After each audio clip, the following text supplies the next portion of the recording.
1944. Around the globe, nations stared in horror at the devastation of a Second World War.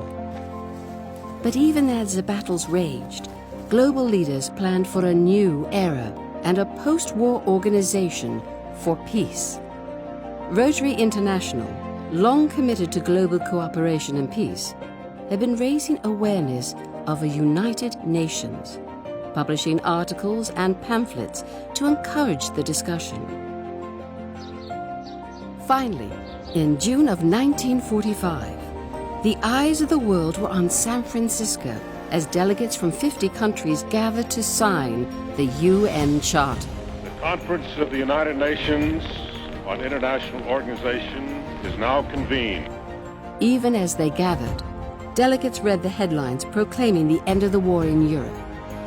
At the invitation of the U.S. Secretary of State, Rotary International sent 11 Rotarians to serve as consultants to the delegation from the United States.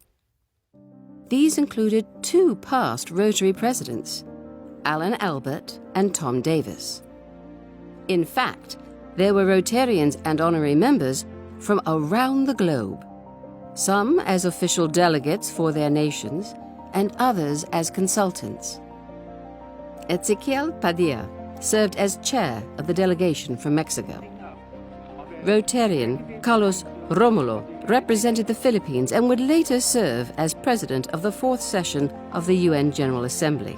The Charter of the United Nations is a solid structure upon which we can build for a better world. History will honor you forever. There was a triumphant ceremony as representatives signed the charter for their nations. Joseph Salem from Lebanon was just one of the Rotarians who signed the charter on behalf of their countries. U.S. Secretary of State E.R. Stettinius was a signatory for the United States.